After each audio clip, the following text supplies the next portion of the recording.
नमस्कार प्यारे विद्यार्थियों, आप सभी 10वीं क्लास के विद्यार्थी जान रहे हैं कि हमारा एक लेसन चल रहा है गद्य खंड में ईदगाह है।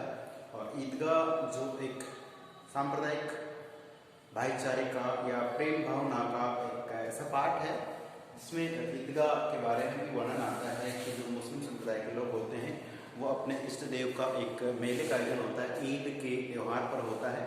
और ईदगाह जैसे एक जगह का नाम है, वहाँ पर ईद का महोत्सव है, वो मेला आयोजित किया जाता है। उसमें लगता है वहाँ पे सभी जो छोटे बड़े बूढ़े जवान सभी बच्चे सब औरतें पहुँचते हैं। और वहाँ पर मेले में आप जानते हो मिठाई की दुकान है, कपड़े लत्तों की दुकान, सब प्रकार की दुकानें हैं। वहाँ कुछ बच्चे पहुँचते हैं और बच्चों में एक बच्चा है हामिद। ये पाठ बस हामिद और अमीना की कहानी को लेकर ही बताया गया है कि हामिद जो अभाव में पला हुआ एक बच्चा है। बच्चा के मान के चलिए कि बहुत कम उम्र का बालक है और बड़ों जैसी सोच समझ सूझबूझ रखने वाला बालक है। यही कारण है कि मुंशी प्रेमचंद ने ईदगाह के पाठ को, जो बिल्कुल मार्मिक कहानी है, अगर इस कहानी को ठीक से पढ़ते हैं तो उसे लगता है काश कितना दुख है उस बच्चे की जिंदगी, उसके बावजूद भी वो बच्चा जो है बड़ों जैसी बातें करता है और हिम्मत नहीं आता है। सोचिए करीब 10-11 किलोमीटर ऊपर ज़्यादा 3 कोस का मैटर है, इतनी दूर तक पैदल जाना पैदल आना बिना थके, और न कुछ खाना न कुछ पीना, क्योंकि उसके पास पैसे नहीं हैं। और पैसे जो हैं वो मात्र 3 पैसे हैं, और 3 पैसों का भी वो उस मेले में कुछ खाने पीने की बजाय चिमटा खरीदता है। खरीदता क्यों है? क्योंकि उसे लगता है कि जब दादी खाना पकाती है, रोटियाँ सेकती है, तो उस दादी का जो हाथ है वो जल जाता है चूल्हे में रोटियां सेकते समय। तो दादी का हाथ ना जले इसके लिए मैं कुछ ऐसी चीज़ लेके चलूँ। तो लोहे से बना जो चिमटा है, रुस्तमे हिंद जिसे वो कहता है, अपनी तरफ से रुस्तमे हिंद कहता है उसे जाबाज, और उसी चिमटे को खरीदता है और दादी को ला कर देता है।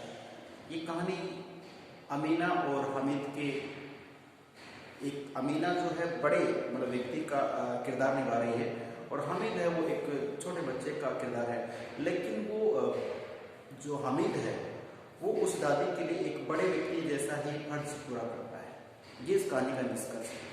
तो देखते हैं कि यहाँ पर जो पाठ के अनुसार जो बातें हम देखते हैं, ये सारे बच्चे जो हैं वो मेले में हिंडोला झूलने लगते हैं और हामिद उनके पास खड़ा है, हिंडोला झूल नहीं रहा है। क्यों? 1 पैसे में 25 चक्कर लगाने को कहा, यानी 1 पैसा देंगे तो 25 राउंड यानी कि हमें झूला झुलाया जाएगा। हमें सोचता है कि पैसे तो 3 ही है, अगर 1 पैसे इसको दे देंगे तो मतलब क्या, और झूला झूलने से मतलब क्या है, अर्थात तो बुराई, इसी बुराई मानता है। उस वक्त मिठाई की बात करते हैं तो हामिद सोचता है कि मेरे पास पैसे नहीं है, तो मिठाई खाने से क्या फायदा, मिठाई खाने से दांत खराब होते हैं, पेट खराब होता है, ऐसा वो उसी चीज़ में दोस्त लगा के उसे छोड़ देता है। फिर कुछ उसके मित्र हैं वो खिलौने खरीदते हैं, महमूद, मोहसिन, समी, ये सब उसके मित्र हैं जो सिपाही, बिस्ती, वकील ऐसे खिलौने खरीदते जो मिट्टी के बने होते हैं। और खंजरी भी खरीदते हैं उनमें से कुछ लोग, खंजरी जो डबली होती है बजाने की। और उसी श्रृंखला में वो लोग आगे बढ़ते हैं, मिठाइयाँ खरीदते हैं, गुलाब जामुन, सोन हलवा खरीदते खाते हैं।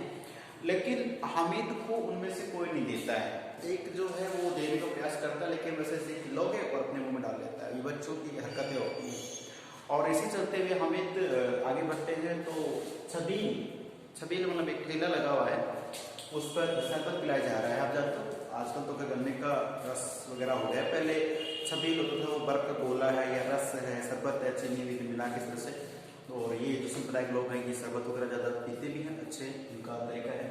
तो छबील पर सभी मित्र जो हैं वो क्या करते हैं, शरबत पी रहे हैं, मोहम्मद मौसी शरबत। और हामिद को भी कहते हैं कि आप पी लो, तो वो कहता है कि नहीं मैं शरबत नहीं पीऊँगा, शरबत नहीं पीता है। और उसे थोड़ा सा ये लगता है कि कैसे मित्र हैं, मेरे से कुछ न कुछ काम करवाते रहते हैं और खाने पीने के लिए मुझे पूछते तक नहीं है। ठीक है, तो यहाँ पे ये देखना है कि किसी व्यक्ति के पास अगर साधन संपन्न वो नहीं है, संसाधन कम है, रुपये पैसा कम है, तो वो अपनी जो भावनाएं होती हैं, समाज में बहुत से लोग हैं जो अपने जीवन को जीने के लिए अच्छे अच्छे चीज़ों का सेवन करते हैं, खाने पीने में, कपड़े लत्ते में, गाड़ी घोड़े बंगले में अच्छी जिंदगी जीते हैं। लेकिन कुछ ऐसे अभागे होते हैं जिनके पास पैसे नहीं होते हैं, वो अपने सपनों को, अपने मन की इच्छाओं को मार लेते हैं, अर्थात वो ऐसा नहीं करते हैं। उनके लिए जो आवश्यक है वो काम करते थे। यहाँ पे एक ये पार्ट भी है, इस पार्ट के आधार पे हम जो अमीरी गरीबी का पार्ट भी देख रहे हैं, है ना, और सूझबूझ का भी है कि पैसे वाले लोग किस प्रकार से दिमाग चलाते हैं और जिसके पास पैसे नहीं है किस प्रकार से दिमाग चलाता है। आगे है कि छबील पर शरबत पीना, तो ये बच्चों की एक कला थी, वहाँ पे बच्चों का एक क्रियाकलाप था। उसमें देखिए दुकानदार ने चिमटे का मूल्य, जब हामिद ने पूछा कि आपने चिमटा कितने रुपए का दिया, तो दुकानदार कहता है कि 5 पैसे का दूंगा। 5 पैसे उसने कीमत बता दी है। हामिद निराश हो जाता है कि मेरे पास तो 5 पैसे नहीं है। तो निराश हामिद को देखकर दुकानदार कहता है कितने में लोगे। दुकानदार ने पूछा कितने में लोगे, तो हामिद कहता है कि मेरे पास 3 पैसे हैं, 3 पैसे भी दोगे। तो दुकानदार सोचता चलो छोटा बच्चा है और ये करेगा भी क्या, जो भी है। तो दुकानदार पता नहीं उस बच्चे की शकल सूरत को देख के या उसकी भावना को देख कर या फिर कुछ और सोच कर किया, छोटा सा बच्चा चिमटे का क्या करेगा, इस प्रकार दुकानदार ने उससे हामिद को 3 पैसे में चिमटा दे दिया। जैसे ही 3 पैसे में हामिद वो चिमटा लेता है, उसके मन में एक विशिष्ट प्रकार का एक बल आता है, उम्मीद आती है, उसे भी अच्छा लगने लगता है और वो अपने चिमटे को क्या करता है, कंधे पे रखता है और इखलाता हुआ, अकड़ता हुआ, मानो से कंधे पे बंदूक रखी है ऐसा अकड़ता हुआ आता है और आकर अपने साथियों के पास से रुकता है। जैसे उसके साथी के पास आकर रुकता है, सभी साथी कहते हैं ये देखो ये कोई खिलौना है। अब बच्चों के लिए तो खिलौना ही सबसे बड़ी चीज होती है, लेकिन वो सारे बच्चे अरे ये लो हामिद क्या खरीद के लाए हैं, ये खिलौना है। सारे बच्चे उसका, यानी महमूद और मोहसिन उसकी मजाक उड़ाते हैं। जब उसकी मजाक उड़ाई जाती है तो हामिद कहता है कि हाँ यही खिलौना है, अर्थात मेरे लिए यही खिलौना है। क्यों? क्योंकि आपके जितने भी खिलौने हैं ना वो निर्जीव हैं। हालांकि निर्जीव इसका भी है, लेकिन आप वाले तो मिट्टी के खिलौने हैं। अभी इस चिमटे का वार करूंगा, तुम्हारे खिलौने, तुम्हारा वकील, तुम्हारा सिपाही, तुम्हारा बिस्ती एक ही बार में धड़ाम हो जाएंगे, अर्थात धराशायी हो जाएंगे। मिट्टी के खिलौने टूट के चकनाचूर हो जाएंगे, मिट्टी में मिल जाएंगे। कौन कह रहे हैं? हामिद कह रहे हैं, अपने चिमटे की शाबाशी, अपने चिमटे का पक्ष लेते हुए। और ये मेरा चिमटा रुस्तुम हिंद है, अर्थात ये जाबाज है, अर्थात तुम्हारे खिलौने, तुम्हारे सिपाही, तुम्हारे बिस्ती और तुम्हारे वकील का तो खात्मा कर देगा। अपने चिमटे को ज्यादा अच्छा बता रहा है और कहता है कि खिलौना ही तो है, अगर कंधे पर रख लूं तो बंदूक लगता है, ऐसे कंधे पर रख लूं तो बंदूक जैसा लगता है। कौन? चिमटा लगता है। और यदि इसको हाथ में ले लूं तो जो फकीर होते हैं, फकीरों का चिमटा, तो अगर मैं हाथ में लेकर चलता हूँ तो जो फकीर बाबा होते हैं, साधु सन्यासी लोग होते हैं, फकीर जिसे मुस्लिम संप्रदाय फकीर कहा जाता है। फकीर का मतलब होता है कि वह व्यक्ति जिसको दुनियादारी से, मोह माया से कोई मतलब ताल्लुकात नहीं होता, उसका एक ही ध्येय होता है कि बस भगवान को ही याद करना चाहते हैं, भगवान अल्लाह जो भी मानते हैं, ठीक है। तो फकीर जो होते हैं उन फकीरों के चिमटा आता है, वो वजन माप करते हैं उस चिमटे से, तो फकीरों का चिमटा बनता है।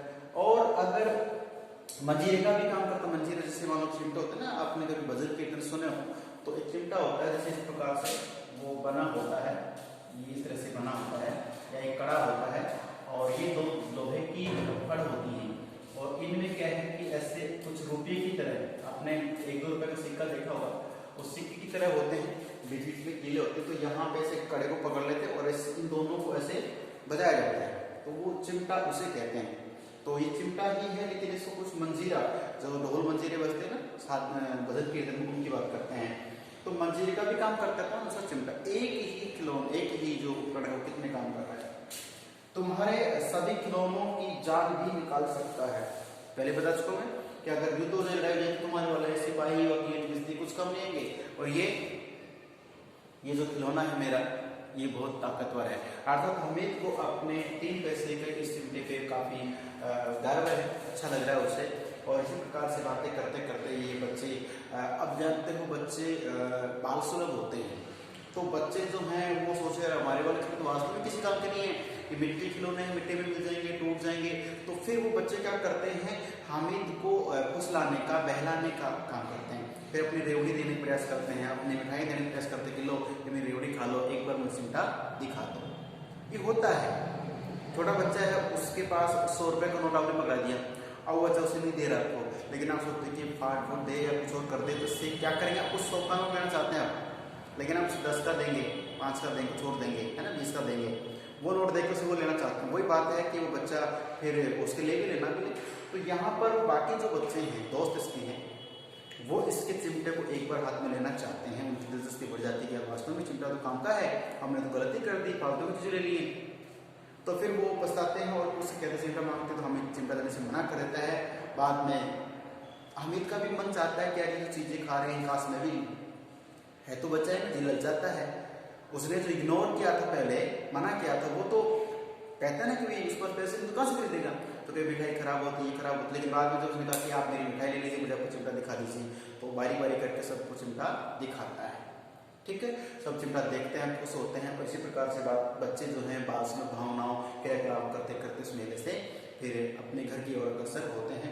अब घर आने का जो सिलसिला है, घर पे आने के बाद क्या होती है और किस प्रकार से किस्ती पानी भरता है, सिपाही चौकसी करता है, वकील केस लगता है, वो सारी बातें करेंगे मेरे विद्यार्थियों, वो सारी बातें करेंगे हम अगले वीडियो में। ठीक है, ये लास्ट, ये अपना सेकंड लास्ट है, एक वीडियो और बनेगा हमारा, कि इसमें करेंगे थोड़ा बड़ा हो जाएगा तो वो वीडियो लास्ट रहेगा, उसी के साथ ही पाठ समाप्त हो जाएगा। प्यारे विद्यार्थियों, मैं आपको एक बता दूं कि 10वीं बोर्ड के आधार पर ये पाठ बहुत इंपॉर्टेंट है। लेखक मुंशी प्रेमचंद का पूरा लेख परिचय पढ़ लीजिए, डेफिनेटली आ सकता है। या फिर इसमें से कोई भी क्वेश्चन आता है, क्वेश्चन आएगा तो या तो हामिद का चारित्रिक विशेषता पूछेगा या अमीना के बारे में पूछा जाएगा, या फिर ईदगाह जाने की तैयारी कैसे कैसी थी, कौन लोग क्या कर रहे थे, हम सारी बातें पढ़ चुके हैं। सो मेरा अनुरोध है कि आप इस पाठ को ध्यान से पढ़िए और कोई भी चूक ना करते हुए पाठ में से अच्छे आप अंक लेंगे। ठीक है, तो नमस्कार, धन्यवाद।